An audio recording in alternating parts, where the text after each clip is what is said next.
오늘 우리에게 주시는 하나님의 말씀 요한복음 20장 19절부터 23절까지 말씀입니다. 요한복음 20장 19절부터 23절까지 말씀, 저와 함께 한 절씩 교독하시겠습니다. 이날 곧 안식 후 첫날 저녁 때에 제자들이 유대인들을 두려워하여 모인 곳에 문들을 닫았더니 예수께서 오사 가운데 서서 이르시되 너희에게 평강이 있을지어다.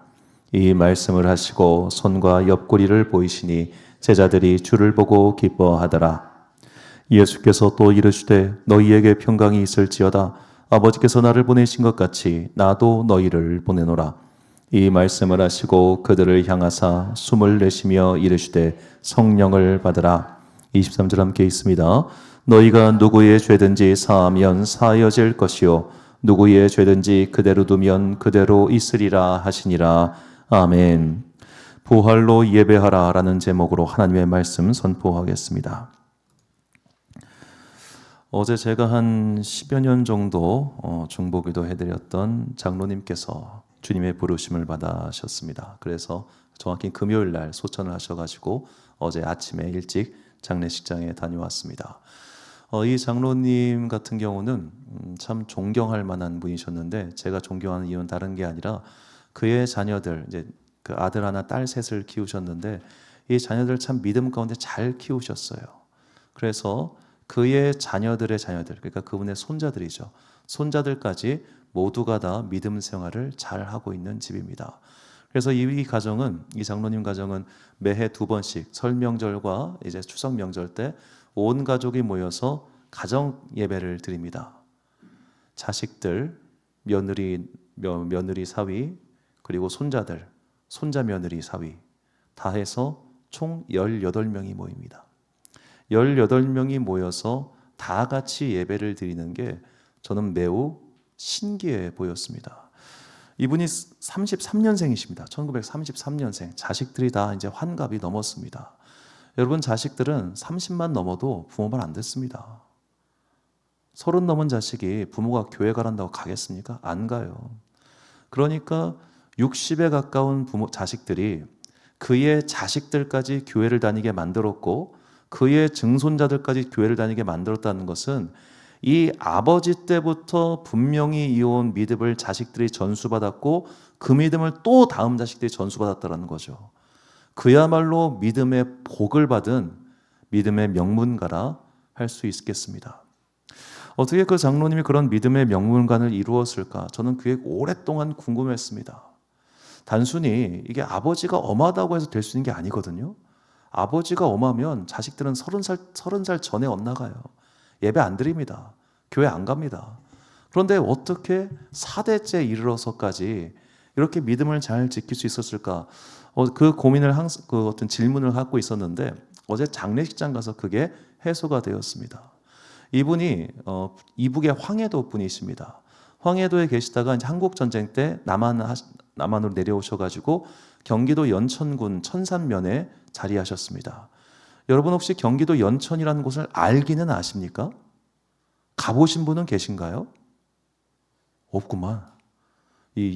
저쪽 경기도 북쪽 땅에는 관심이 없으시군요. 딱 서울까지만 관심이 있지. 거기가 이제 파주 옆이 경기도 연천인데, 그 연천에 가면 뭐가 있냐면 대한민국에서 가장 큰 포 사격 훈련장이 있습니다. 그러니까 우리나라 전국에 있는 모든 육군 병력이 거기 가서 1년 내내 포 사격 훈련을 합니다. 포라고 하는 거 그냥 뽕 터지는 수류탄 이 정도 말하는 게 아니라 그 영화에 나오는 그 대전차포 이런 거 있죠. 막 그냥 포병들 하는 뻥표. 그거를 쏴요. 그런데 이게 기본 18km를 날아갑니다.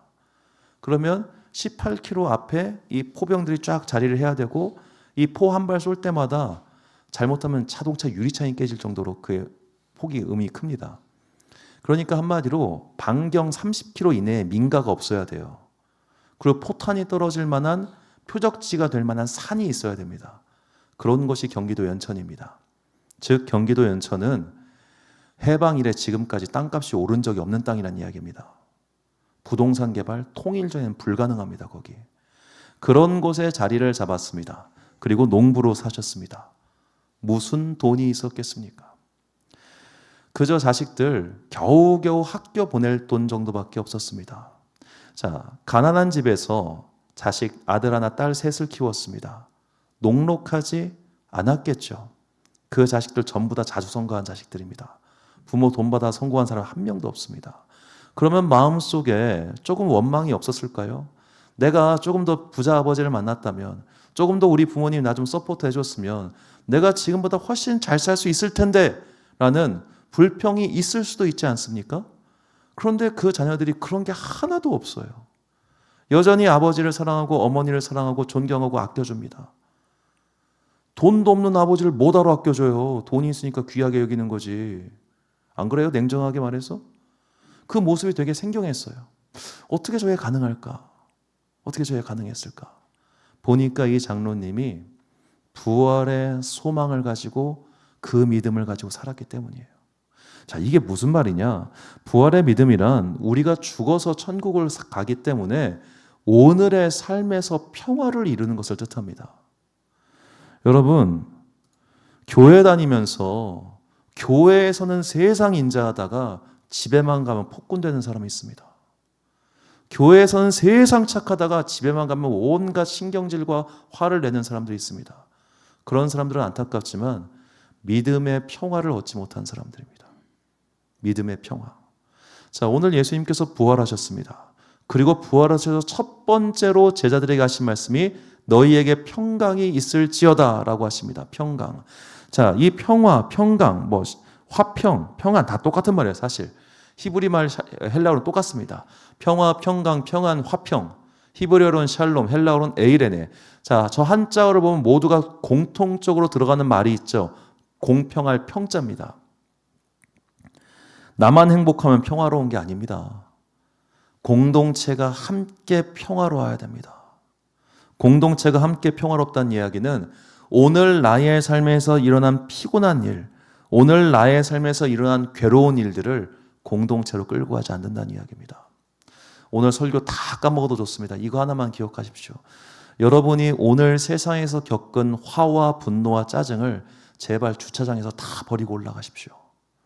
핸들 붙잡고 하나님 오늘 샤빠빠가 나타나가지고 제가 샤빠빠 했습니다. 으샤샤빠빠빠빠빠 아직도 그냥 속에서 천불이 올라올 것 같지만 주님 샤빠빠 하고 갑니다. 주여 저희 죄를 용서하여 주옵소서 아멘 하고 올라가세요.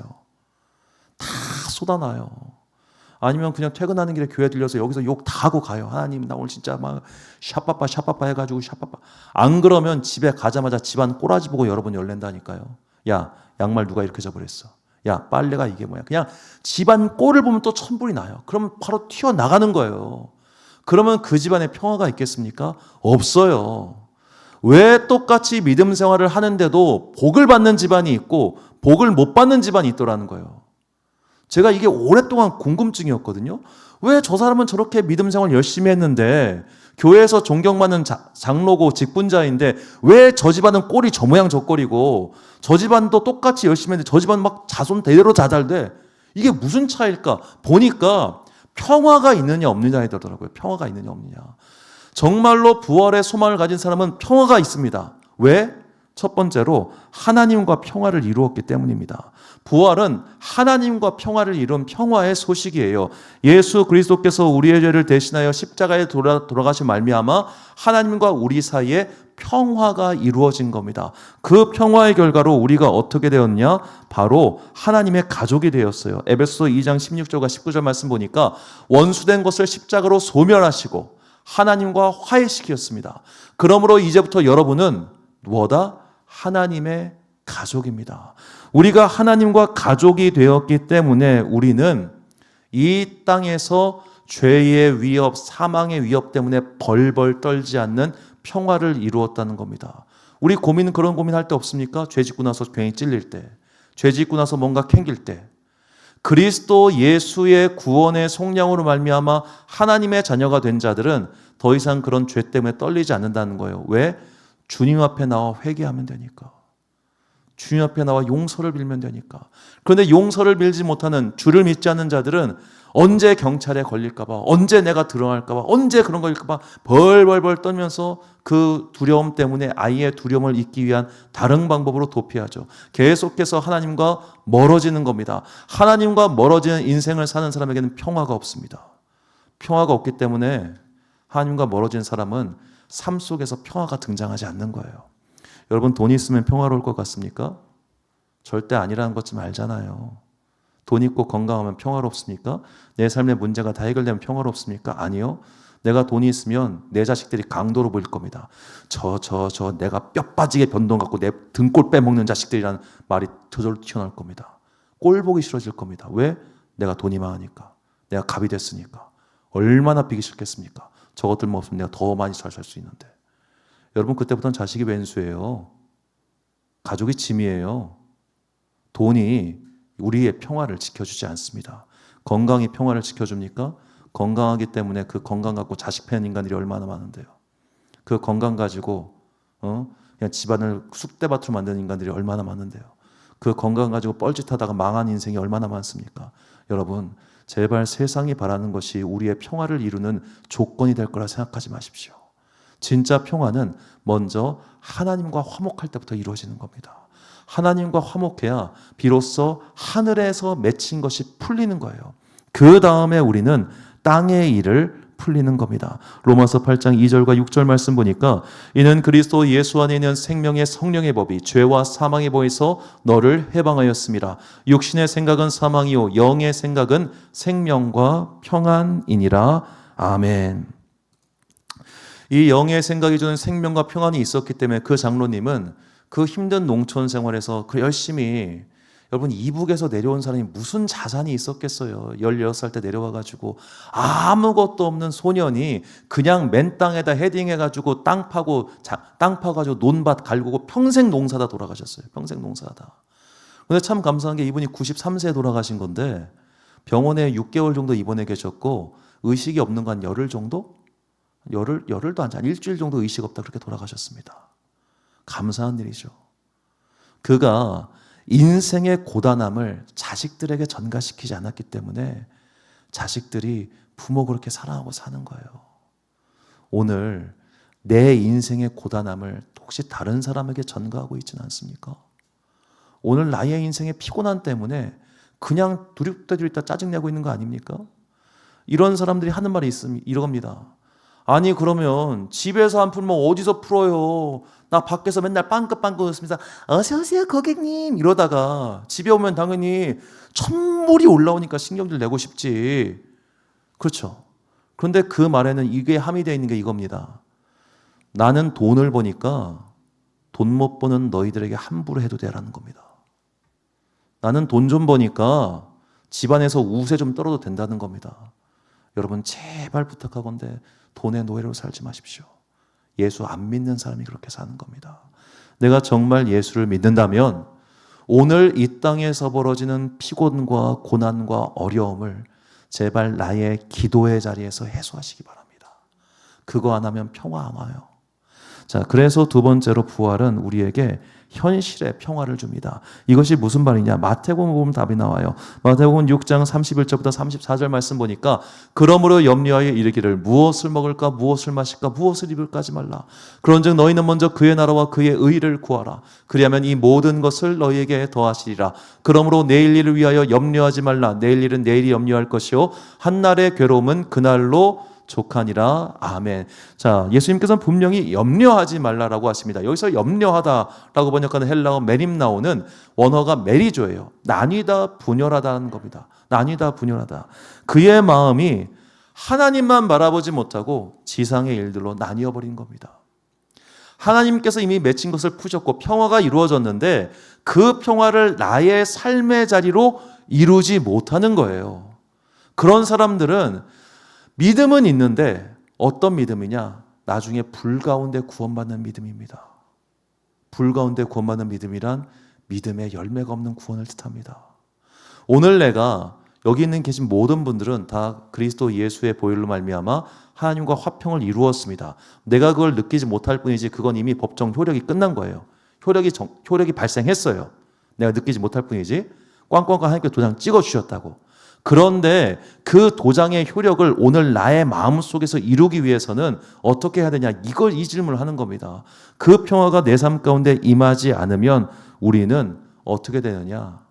계속해서 아까 말한 것처럼 믿음은 있으되 복받는 가정, 복받는 가게를 만들 수가 없어요. 한마디로 아브라함처럼 그야말로 복덩어리가 될 수 없다는 뜻입니다.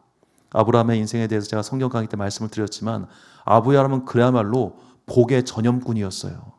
그와 접촉된 모든 사람들이 복을 받았습니다. 롯이 잘해서 구원받는 거 아닙니다. 롯의 후손이 암몬과 모압 족속이 걔네가 잘해가지고 걔네들한테 땅을 주기로 한 게 아닙니다. 아브라함의 후손이니까 땅을 주기로 하신 거예요. 아브라함은 그야말로 복덩어리였기 때문에 그가 닿는 모든 사람들이 그를 통해 복을 얻었습니다. 그렇다면 우리가 그런 복덩어리가 되기 위해선 어떻게 해야 되느냐? 사도 바울이 말합니다. 빌립보서 4장 6절과 7절 말씀 보니까 아무것도 염려하지 말고 다만 모든 일에 기도와 간구로 너희 구할 것을 감사함으로 하나님께 아뢰라. 그리하면 모든 지각에 뛰어난 하나님의 평강이 그리스도 예수 안에서 너희 마음과 생각을 지키시리라. 아멘. 자, 이 말씀 우리가 잘 생각해 봅시다. 아무것도 염려하지 말고 구할 것을 감사함으로 하나님께 아뢰면 그것을 주시겠다는 이야기입니까? 아니잖아요. 그게 올 수도 있고 오지 않을 수도 있어요. 중요한 건 하나님의 평화가 우리의 마음과 생각, 즉 우리의 일상을 지켜주신다는 겁니다.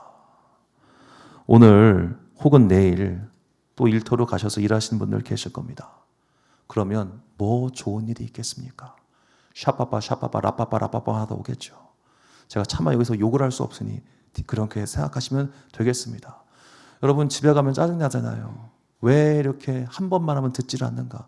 여러분 한 번만 하면 듣는 인간은 세상에 없을 거라고 저는 확신합니다. 그런 인간은 없어야 됩니다. 말해도 도무지 말을 듣지 않는 저 인간을 보면 속이 뒤집어지고 아무리 기도하고 기도해도 변하지 않는 나의 삶의 현실을 보면 낙심할 수밖에 없겠죠. 그런데 염려하지 말라는 거예요. 그리고 감사함으로 기도하라는 겁니다. 그 감사의 기도가 하늘의 평화를 내 삶 가운데 끌어당기기 때문이에요. 하늘의 평화를 내 삶 가운데 이루고 싶다면 주님 나에게 돈 주세요. 주님 나에게 건강 주세요. 주님 나에게 말 잘 듣는 자식 주세요. 주님 내 자식을 변화시켜서 얘가 순전하게 되게 해주세요. 그럴 일은 없을 것이요. 그런 삶의 조건 때문에 감사하는 것이 아니라 그 하늘의 평화를 주심에 감사하고 오늘 나의 기도를 들어주심에 감사하고 오늘 나의 목소리를 경청해 주시는 하나님이 계시기에 감사하면 그 하늘의 평화가 나의 삶을 지켜준다는 겁니다. 그 삶을 지켜주면 우리는 결국 복받는 인생으로 바뀌게 돼요. 왜냐? 하나님께서 우리의 영혼의 그릇을 복 담을 만한 그릇으로 바꿔주시기 때문입니다. 그렇게 복 담을 만한 그릇으로 바꿔주신 가정이 바로 나의 삶의 질서를 세워주시는 거예요. 부활의 평화는 우리의 삶 가운데 질서를 만듭니다. 자, 이런 말씀이 있어요. 고린도전서 14장 33절 말씀 보면 하나님은 무질서의 하나님이 아니시오 오직 화평의 하나님이시니라. 저 무질서와 화평, 저 평화입니다. 저게 같이 대등치 관계로 묶여 있죠. 무질서의 반대만은 질서가 아니라 평화라는 겁니다. 자, 무질서한 상태를 평화롭게 느끼는 사람은 없을 겁니다. 하다못해 저는 여러분에게 공개할 마음이 전혀 없습니다만 제 사무실이 누가 볼 때는 여기서 어떻게 일을 하지? 라는 생각이 드는 그런 곳입니다. 그런데 저에게는 아무렇지 않습니다. 왜? 나는 내 나름대로 질서에 맞게 배치를 해놨기 때문이죠. 자, 우리의 삶 가운데는 각자가 원하는 질서의 모양이 있을 겁니다. 그런데 그렇게 되면 서로 싸웁니다. 그렇죠? 양말을 왜 뒤집어서 벗어? 양말을 왜 이렇게 벗어? 수건을 왜 이렇게 개?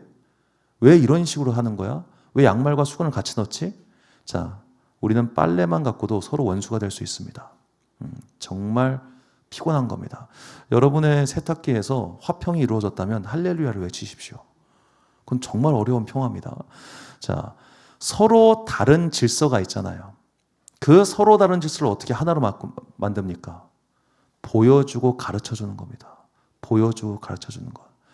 그래서 하나님께서 예수 그리스도를 보내주신 겁니다. 보라고.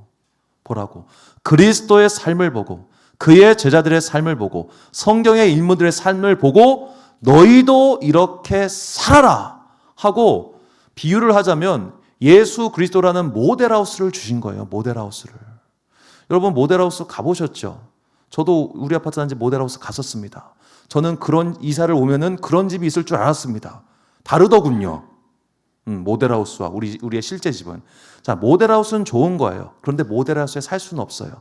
나의 현실의 집에서 사는 거잖아요. 모델하우스처럼 되기를 바라면서, 꾸미면서. 이게 믿음 생활입니다. 우리 믿음 생활의 롤모델은 예수 그리스도입니다. 우리 믿음 생활의 롤모델은 수많은 사도들과 믿음의 사람들입니다. 그런데 우리는 그들이 산 것처럼 온전하게 살기가 매우 힘들 겁니다. 당장 내 눈앞에 보여지는 현실은 말 안 듣는 자식놈, 집안 꼴, 수많은 설거지거리, 수많은 빨래거리, 그리고 또 그 일 마치고 돈 벌러 나가야 되는 나의 현실일 거예요. 그러면 짜증나고 분하고 신경질 나죠. 그리스도의 평화는 그냥 주일 예배 때 말씀 시간에만 있는 거죠. 그러나 그럼에도 불구하고 우리의 모델하우스이신 예수 그리스도를 바라보면서 그래 내가 저기 살아야지, 그래 내가 저렇게 가야지라는 마음으로 기도하라는 겁니다. 그렇게 기도하면 하나님께서 내 삶의 질서를 만들어가 주실 겁니다. 흐트러진 나의 삶의 질서를 하나하나 세워가 주실 거예요. 그러면 내가 그릇이 되는 겁니다. 복 받을 만한 그릇. 지금도 하나님께서 사실 우리에게 복을 주고 계십니다. 내가 못 받아 먹을 뿐이지. 복과 은혜를 지금도 주고 계시는데 내가 다 놓치고 나니까 흘러갈 게 없네? 그러면 믿음 생활 아무리 오래 해도 그 집안 구석은 그 모양 그 꼴인 거예요. 제가 그런 집을 너무 많이 봐가지고 안타깝게 말씀드리는 겁니다. 제발 여러분이 그 하늘의 평화를 나의 삶 가운데 이루어 가시길 바랍니다. 그래야 복이 내려갑니다. 그래야 복이 흘러갑니다. 그래야 복이 전염됩니다. 그래야 내가 복의 정말로 일꾼, 우리가 옛날 개역 한글 성경 보면 아브라함을 가리켜 복의 근원이라고 했습니다. 복 덩어리가 되는 겁니다. 그러한 복받은 인생이 우리 모두에게 펼쳐지기를, 그런 부활의 은총이 우리 모두에게 항상 흘러넘치기를 예수님의 이름으로 축원합니다. 결단의 말씀 로마서 15장 13절 말씀 우리가 찬 목소리로 봉독하겠습니다. 시작. 소망의 하나님이 모든 기쁨과 평강을 믿음 안에서 너희에게 충만하게 하사 성령의 능력으로 소망이 넘치게 하시기를 원하노라. 아멘. 사랑하는 지혜빛 광성교회 성도 여러분, 그리고 이 부활절 함께 예배드리고 계신 귀한 주님의 자녀 여러분, 예수님께서 하나님과 우리 관계를 푸셨습니다. 하나님과 우리 관계는 이미 평화가 완성되었습니다. 그러므로 그 하늘의 평화가 오늘 나의 삶의 평화로 이어질 때까지 열심히 기도하십시오. 나의 삶의 형실이 아무리 시궁창 같을지라도 여러분, 평강을 얻을 사람은 평강을 얻습니다. 그리고 믿음의 복이 그를 통하여 흘러가게 될 것입니다. 현실을 바꾸는 기도는 쉽게 이루어지지 않지만 하늘의 평화가 나의 삶 가운데 이루어지는 기도는 성령님께서 오늘 임하시면 당장이라도 가능합니다.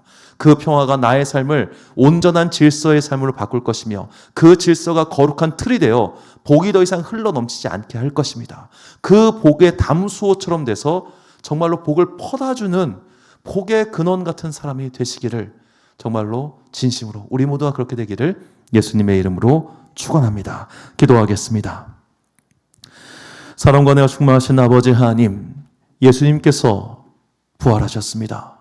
부활의 첫 열매가 되셨고 예수님께서 부활하셨기 때문에 우리의 삶의 롤 모델이 되셨습니다.